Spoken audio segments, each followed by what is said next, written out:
These videos are not for children. If you are a children, then piss off. Hey there, it's me. It's me. It's the VEE.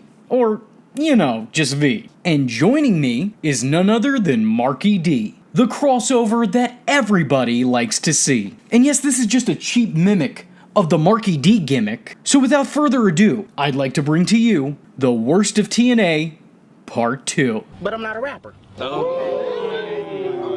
Big V, it's great to come back to join you for Part 2. When it comes to TNA, there's a lot of stuff to talk about. Never a dull moment in TNA. So I think you'll agree there's a lot more to talk about, isn't there? And it doesn't matter if it stresses you out because you've already lost your hair. For those of you who don't know, I recently had a few problems with my channel getting taken down, and V was really supportive. He's a genuine good bloke. So why don't you all shut up and smack that subscribe button right now? And if you don't, Big V will hit you with a brick. Dixie Carter is someone who seemed to get more and more hate as the years progressed. For the first part of TNA's existence, she would not be an on-screen character, and she'd just turn up once in a blue moon just to thank the fans for their support. When she turned up, it was genuinely well received, and it was nice to see her, and she'd get a decent reception. But that would all change. As Hogan and Bischoff showed up in TNA, she would become more of an on-screen presence. She was supposed to represent TNA, but she consistently made bad decisions that made not only her, but TNA look stupid on a regular basis. She led a group of wrestlers called Team Dixie or Dixieland, with Magnus and EC3 being the main characters. She also kept losing control of her company every year because she was a complete idiot. It didn't help that she wasn't exactly Vince McMahon on the microphone. She soon became the butt of all jokes in wrestling. Also, she had X-Pac heat or go-away heat. She always got the boos, but it was more like a "I'm genuinely sick of hearing from you," and I felt physically sick and my foot was hurting for the amount of times I booted the screen when she was on it. Bischoff tried to talk her out of being an on-screen character, but she was determined to be one, so this was all down to Dixie. Were you on Team Dixie? Did you want to ride the Dixie train back in the day? Well, I certainly didn't. Dixie Carter was unbearable in 2013 and 2014 as she tried to become an on-screen authority figure. Her acting was terrible and her delivery was wooden to say the least. She was determined to be on screen though because she loved it. All the TNA stars were leaving, the money had run out.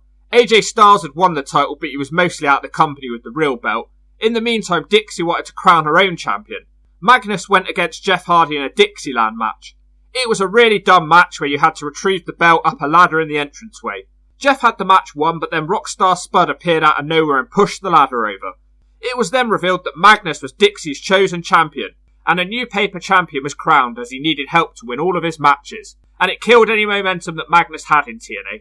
The Dixieland match wasn't the only terrible match TNA would come up with, as years prior they tried their hand at a casket match. Except the casket in the match wasn't called a casket, it was called a deathbed. And the match wasn't called a casket match, it was called a last rites match. Go ahead and search this up for yourself if you haven't seen it already. At best, it's laughable, and at worst, it's entirely unwatchable and cringeworthy. The goal of the match is to throw your opponent into the casket, the deathbed, and lay down on it for the 3 count, at which point the structure the bed is placed on would be raised to the ceiling for some reason? I don't know, it made sense to somebody. And that somebody was this guy. Yeah, sure, I mean, it makes about as much sense as anything else Vince Russo ever came up with. If all that wasn't enough for you, and it should be, the ring's turnbuckles were covered in candelabras and fake-looking tombstones. Why would candelabra? Despite the funeral setting, neither Abyss nor Sting were on their way out. The only ones dead here was the audience, who sadly died of boredom or laughter depending on which side of the arena you sat on. Then there were other brilliant ideas, such as the Reverse Battle Royal, a match in which wrestlers fought on the outside of the ring to get inside the ring. You know, despite the fact that it's much easier to slide into a ring than to get thrown out of one, that's actually so irredeemably stupid that I'm not even going to go into detail on why that's stupid. And if you need me to, well then guess what? You're also stupid. I'm looking at you. Jaw and face. Or hey, how about the electrified steel cage match? Which is exactly what it sounds like. A steel cage match in which wrestlers have to turn into Magikarps when they bump against it. All while the arena makes the white noise you heard whenever you went to bed and forgot to turn off your VCR. Who was flickering the lights? Nosferatu! I can at least understand how the concept might have sounded cool. But when it played out, yeah, no, not so great. Not to mention, you had dudes wearing rubber gloves as to not get electrocuted? That is not how that works. I think it's safe to say that TNA didn't consult with local scientists before putting the match together. The one thing I can credit them on for this, though, is that they got the right guy in that match. As Devon Dudley, or Brother Devon, has always sold big moves as if he was getting tased. But perhaps no match was a bigger crime against humanity than the Feast or Fired match, which really just played out like a Money in the Bank match with some added DLC. Now there's not just one case, there's 4. Each case containing a shot in an unknown title or a pink slip. So now you have wrestlers competing, putting their bodies on the line to potentially get fired. Although, actually, considering that this match was made during the low point of the Fed, maybe that's what a lot of the guys were kind of competing for. You know, the opportunity to be a free agent. Or at least the opportunity to drop the Curry Man gimmick. Did you know that TNA once had a wrestler called Curry Man? He had a plate of curry glued to his head like a hat, and he spoke in a stereotypical broken Asian language. He was basically all the Asian wrestling stereotypes rolled into one. His inclusion on this list may be a slight bit controversial, as he certainly had his fans, but at the same time, there were probably some people who were offended by this gimmick. It was certainly quite fun to watch, and his entrance to the ring always got the crowd going. The wrestler was portrayed by Christopher Daniels, so maybe that's why he gets quite an easy ride over this gimmick. Because the internet loves CD, and it was his idea. I suppose if he'd decided to hold a weekly dogfight in the Impact Zone with all the dogs pepped up on steroids, you would be okay with that too, wouldn't you? Some of you need to smack yourselves in the gut and get a grip. He was mostly an enhancement talent and was paired up with Shark Boy and Super Eric in the Prince Justice Brotherhood. Yeah, I didn't hate Curryman personally, but he's on this list because, come on, you must be able to see some people would be against this gimmick. And speaking of Shark Boy, sans Lava Girl, as goofy of a gimmick as it was harmless goofy fun. And then came Stone Cold Shark Boy. The silent but friendly Shark Boy was put into a coma, but awoke after hearing glass shatter. This would not only give him a voice, but give him a brand new personality. Well, new to him at least. Shark Boy would then become a bargain brand version of Stone Cold Steve Austin, adopting his physical and verbal mannerisms, but changing certain lines as to make them fit more into the world of SpongeBob SquarePants. Austin's signature "Give me a hell yeah" turned into "Shell yeah." A Steve Weiser turned into Clam Juice, and a Stunner became a Chummer, because I guess all that seemed funny to someone. While his impersonation was pretty solid, I will give him that, and it definitely did prolong his time with the company, it was such a bizarre decision to bring this to screen. Having a wrestler parody someone from the other company, and not only that, but parody someone who has been retired from the other company for about half a decade at that point in time. Why? Why would you do that? Why would you do any of that? Like, take for example, Gilbert. Now that was a weird enough idea, but at least that gimmick was created when Goldberg was at the top of his game, so the spoof was entirely irrelevant. And yet, this still altered Shark Boy forever, who even after dropping the gimmick and leaving the company, anytime he returned to screen, he did so with his Stone Cold vest and accent. So I suppose how the Stone Cold character was a career changer for Steve Austin, the same thing could be said for Shark Boy. I don't ever in my life want to bring up Shark Boy and Stone Cold in the same sentence again. No offense to either party, it feels wrong. I'll tell you what, VTards, a lot of ex-WWE guys ended up in TNA to collect one final paycheck, so that's not exactly a big deal. There was a real mixed bag with some guys like Angle and Christian really trying hard to do well in TNA. And then there were other guys who didn't quite do so well. My favourite story is probably Rikishi. He came into TNA in 2007 with a real attitude problem. Rikishi viewed himself as a star and the TNA wrestlers were beneath him. He came into TNA as a potentially new main eventer, but that potential just turned out to be gas. He only wrestled 5 matches in TNA. The worst was by far the final match against Robert Roode. Before the final match, he cut a promo which quite frankly was lazy and showed that he didn't take TNA seriously. He did impressions of The Rock and called his opponent for the night Rick Rude and a jabroni. Then they had the match and Rikishi beat him like he was a jabroni. He also gave him the stink face whilst wedging his thong right up his crack so Rude would take the move as badly as possible. It's hard to know exactly what Rikishi's problem was with Rude, but it was clear that Rikishi didn't respect him and didn't want to help TNA. They cut their ties with him pretty quickly. The question still remains though why they allowed that promo to make air, because Key sure didn't care. If there was anything that TNA did, it was capitalize off stars from other companies.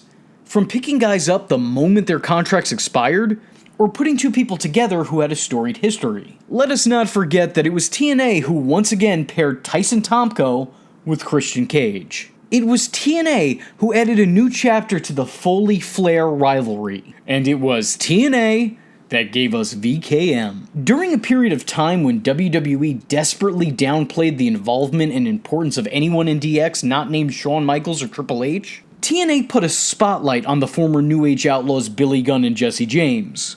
Renamed the James Gang, and then again renamed the Voodoo Kin Mafia, because VKM is also the initials of Vincent Kennedy McMahon.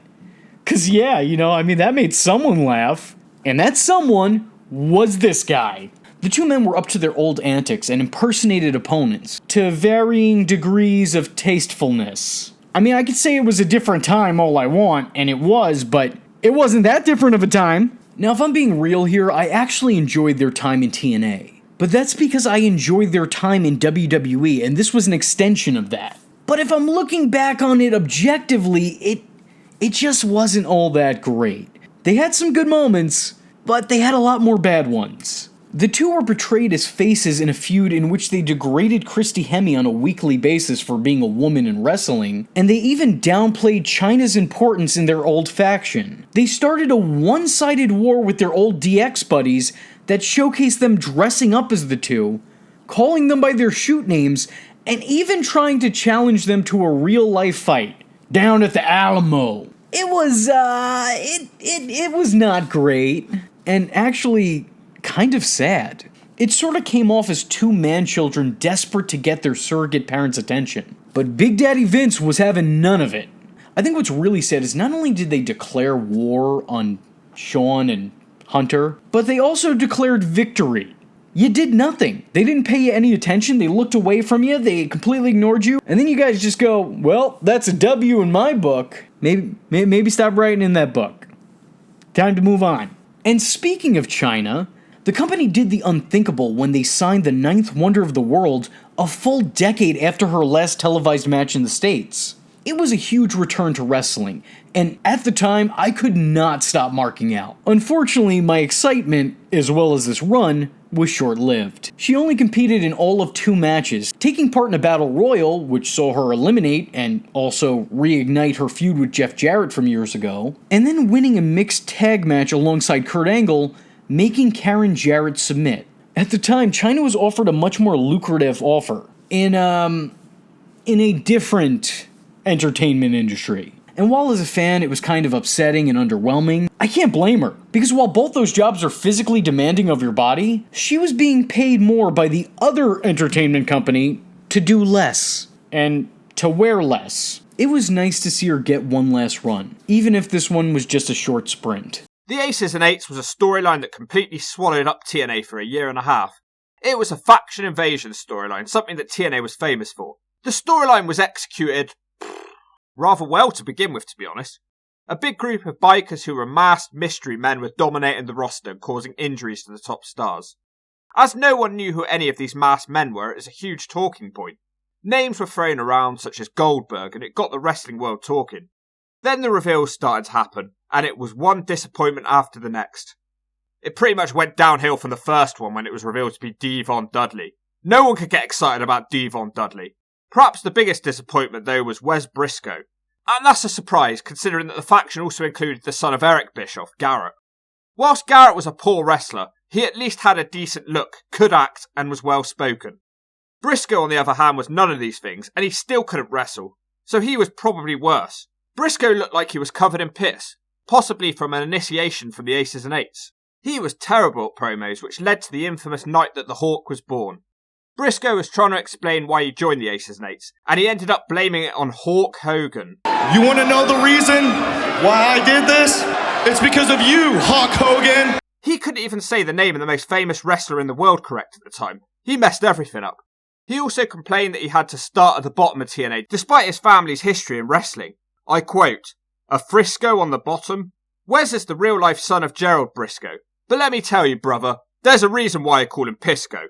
The highlight of his run was a cage match against Kurt Angle, but even that was just passable. Kurt Angle was a wrestling machine, and when he can only drag an average match out of someone, you know that person sucks. I didn't see a single thing that impressed me during his entire run, and I was left scratching my head wondering why he was getting so much screen time. They mostly teamed him up with Garrett Bischoff in what has to go down as one of the worst tag teams of all time. Briscoe left TNA as the Aces and Eights storyline wrapped up, but the legacy of the Hawk lives on. Do you know what's worse than Eric Bischoff? His son, Garrett Bischoff.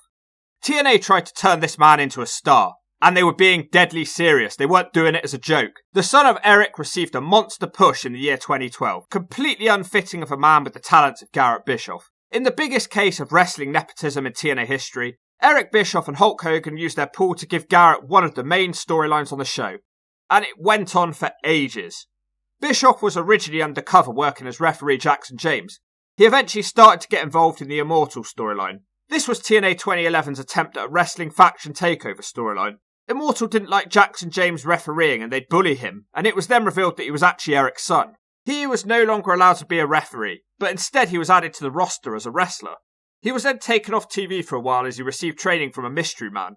It was then revealed in front of TNA's biggest crowd in London that Garrett had been receiving secret training from Hulk Hogan. Hogan then proceeded to announce to the arena that Garrett Bischoff was the future of professional wrestling.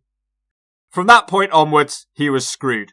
The audience decided to completely turn against the guy, and we could all see the nepotism at this point. Every time he was on the screen from this point onwards, he was met with chants of "You can't wrestle." The storyline ended with a lethal lockdown cage match with Team Garrett versus Team Eric. Garrett Bischoff was actually in charge of his own team. The members were AJ Styles, Austin Aries, Mr. Anderson and RVD. And they were subservient to Garrett Bischoff. Garrett's team won the match, and Garrett celebrated by shoving his dad in a portaloo and knocking it over. This was probably the only time anyone liked Garrett Bischoff. The whole storyline ran roughly a year and a half. Many of the guys would have killed for the screen time that Garrett received, and they probably would have done a lot better with the role that he had. Now, if you're a fan of Marky's channel, and I don't know why you would be, he's the absolute worst and he can shove it, but if you are a fan, then you probably know about his severe disliking of the monster man-cane. I mean Abyss. And yeah, it's understandable. The company definitely dropped the monster's ball on him. But I think the worst thing they ever did with Abyss was try to make him the second coming of Hulk Hogan. The guy already made a career off of copying Mick Foley and Mayor Glenn Jacobs. Adding the red and yellow to the mix was really just making it that much more confusing. This was entirely pointless. First off, Abyss was already over with the crowd. He won them over about a decade ago. He was already solidified. He was one of the company's original top-grown talents. And despite what those coming into the company thought, he didn't need the Hulkster stamp of approval. Secondly, I always thought it was ridiculously tacky having Hulk Hogan give him his WWE Hall of Fame ring and having Abyss use it as some sort of power source. It just made this whole company look like amateur hour, the minor leagues. The fact that it somehow magically worked also makes it look like anyone with the slightest sniff of WWE on them can easily manhandle and take out the entire TNA roster. Yeah, good job. Way to bury the brand. This was like watching Babe Ruth compete in a Little League game. I still to this day fail to see what they were even going for. How could any of this be positive? Other than to be positively stupid. Did you know that Stevie Richards had a short and forgettable run with TNA? It all started out with Abyss, who was at his most idiotic at the time. He checked himself into an insane asylum, and then when he came out he was seeing a psychiatrist. You would never see the face of him, but it was obvious who it was. Stevie Richards' voice stands out. Eventually he was revealed as a psychiatrist, and he was trying to help Abyss get over his fear of using weapons in matches. Then he started to abuse Abyss instead. He was also paired up with Raven and Daphne because all the crazy people must be in the same faction. He was literally obsessed with his former patient Abyss, and every storyline involved him and Abyss. This gimmick never really worked because it was stupid, and so is Abyss, so Dr. Stevie can shove it. There was a period in TNA when they were obsessed by wrestlers with monster gimmicks. One monster gimmick that people seemed to quite enjoy was Judas Macias, who was a big name in Mexican wrestling. He liked to dribble blood out of his mouth whilst wearing special contacts, so his entrance was really popular. Admittedly, he did have quite the look. It was then revealed that he was the son of Father James Mitchell. He debuted by pulling Abyss under the ring, so it didn't exactly start well for him. Because Abyss was already the storyline son of James Mitchell, this meant Judas Messias was his brother. This of course drew comparisons to The Undertaker, Kane and Paul Bearer. Not too just because they were brothers and a dad, but because they were all creepy and weird. It just came off as a bit second rate as Judas tried to destroy his brother Abyss whilst James Mitchell hated him. They had many hardcore type matches and it got boring fast. They weren't even that good. It's not a knock on Judas, he was actually pretty decent. This is more of a case of how second rate it came off. Now look, I didn't want to mention this in the first of the series because it's so cliche and obvious, and of course I'd bring this up, but that's exactly why I gotta say it here. Because any worst of TNA list would be remiss to not mention the absolute atrocity that was the Claire Lynch angle. Initially, it was announced by AJ's former friends Christopher Daniels and Frankie Kazarian, known back then as Bad Influence, known today as SCU, that the God-loving Christian boy AJ Styles was being unfaithful to his missus. And if that wasn't enough of a scandal, they also claimed that his mistress was none other than the company's owner, Dixie Carter. So I guess we all know how he got so many TNA World title shots over the years. Talent only takes you so far, it's all about who you know. And more importantly, who you After getting laid out by Dixie's husband, who notably is not a wrestler, the angle would take a turn when Dixie decided that even the idea of an affair would soil her good name. So she took herself out of the storyline. It was then decided that the story would change to AJ and Dixie spending so much time together to help out Dixie's cousin or niece who had been dealing with her own drug problems. But again, Dixie decided that even being related to someone with such problems would also soil her good name. So then it was just changed to a friend of Dixie's.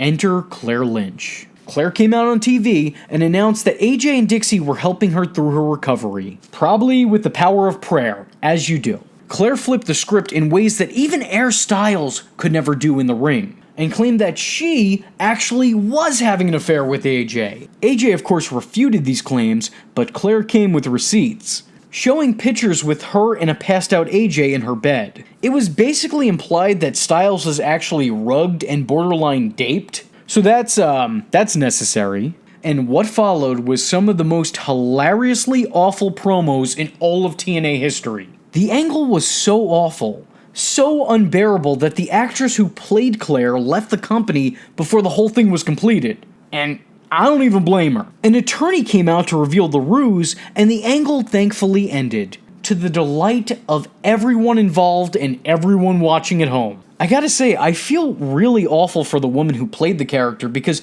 she was really put through the ringer here. AJ Styles would make references to her not long after the angle, claiming that she looked like a foot. And he's since said in interviews that he believes the only reason the angle didn't work is because she wasn't hot enough. No, you're right, AJ. This angle would have been up there with Shawn and Taker at WrestleMania had you just got like a hotter chick. That's what it was missing. And while this car crash probably seems like it has Vince Russo's fingerprints all over it, it was actually a concept created by Kaz, Daniels, and AJ Styles himself. And while I love the three as workers, not so much as bookers. Maybe stay away from that aspect of the business. Some people aren't meant to be behind the camera. Maybe just spend your time in front of it from now on. Let them do whatever they want in the ring.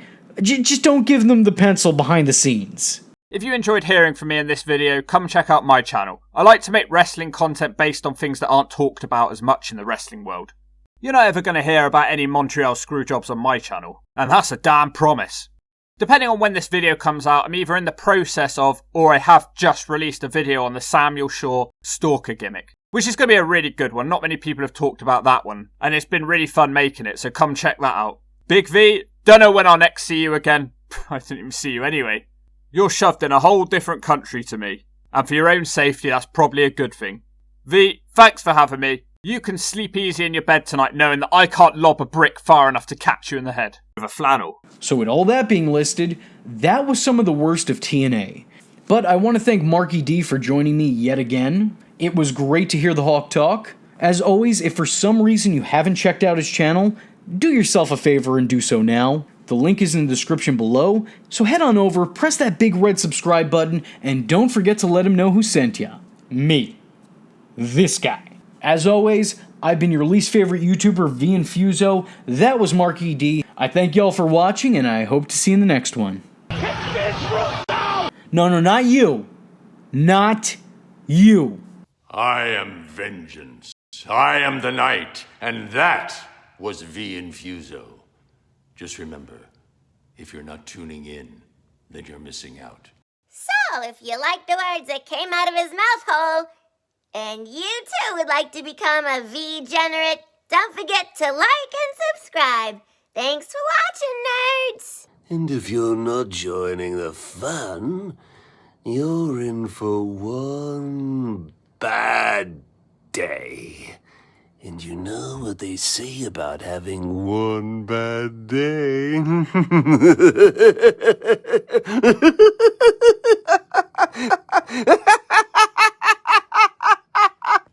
Catch him next time. Same bat time. Same bat channel.